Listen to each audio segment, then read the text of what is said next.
Alright, so this will just be a really quick video for you Fleetwood truck camper owners. So if you got an Angler, an Elkhorn, or a Caribou, any of those, you've got your Atwood Camper-Jac control right there.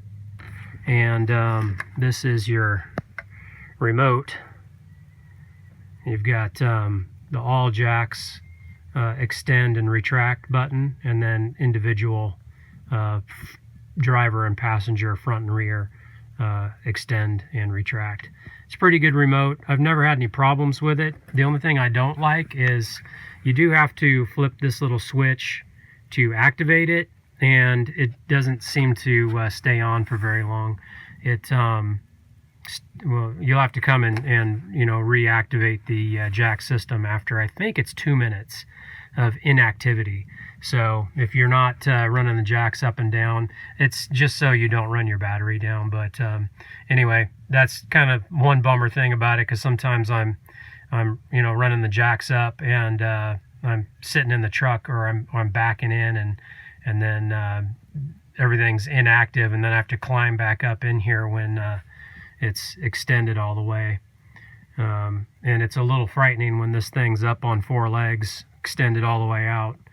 But I'll pull this switch out real quick so you can see what's going on behind it. Oh, that's it. Just a little PCB circuit board with a phone plug going back to the controller. All right, so I've traced this line, the little phone line for the Atwood controller. Let's see if I can show you this. But it goes right up in that hole right there where the pre-wire for the generator lines go. Those 2 cables, the red and white cable, goes up that hole there. And by the way, I just pulled that access off where the fire extinguisher usually goes.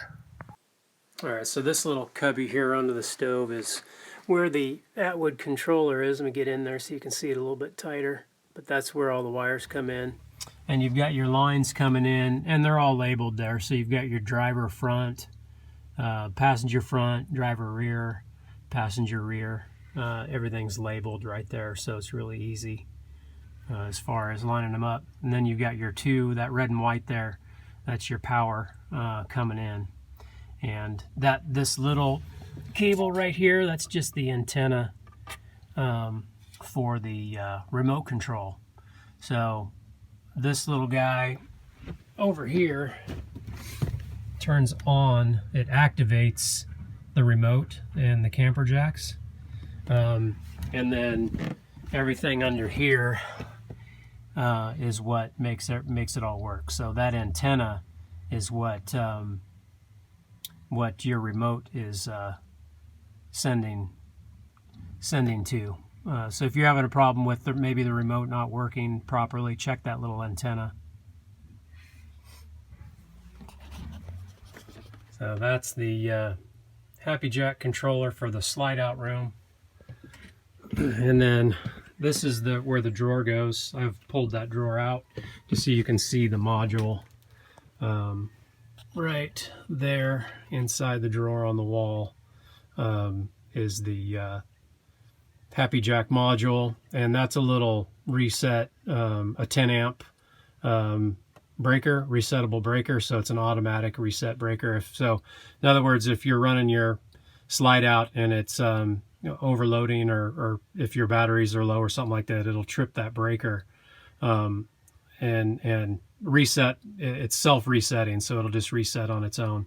But sometimes they go bad. I've had to replace this once. I don't know, maybe 3 or 4 years ago, but I haven't had any problems with it since. One other thing, if you've got the Fleetwood Elkhorn 11J, this you've got this little channel here where all the wires come from under the sink in the galley area up into the roof. So that's a little channel. It's only about 1.5 inches wide, but these 2 cables here, these are my solar lines, and I ran those in through the top of the closet. This panel is just stapled in. I removed that panel, and that's where I ran my my solar cables down, and they go down this wall in this closet, and then down through there, over here, and then down into this cubby where the MPPT controller is. And that line right there goes up into the closet where I've got my meter for the readout. I'll climb up on the roof and show you. There's the little all-weather cap where I ran from the solar panels down. And that goes right in between that little seam between the closet and the galley wall. Alright, so I put that drawer back in, and you've maybe figured this out, but for these drawers, sorry about all the junk, but there's a trick to getting them out, and this one's the trickiest of all. There's a little button that you kind of have to push on these to get the drawer out, and once you kind of pull this thing all the way out, you can see how it lifts up. It'll catch right there, and then you have to kind of lift up on that little guy right there to pull it all the way out. And it's the same on the silverware drawers and all that. There's a little latch that you've got to kind of push up on that little guy right there. It'll lock unless you push up on it, and then you can pull the drawer out. Alright, well, thanks for watching. Hopefully the video kind of helped you out a little bit. If you've got the Elkhorn or the Angler or any of those Fleetwood models, or even some of the Lance models that have that Atwood jack system, maybe that helps you out a little bit. Shows you how some of the wires are run, and a little bit of the maintenance that goes along with that. So thanks for watching. We'll catch you on the next one. Bye.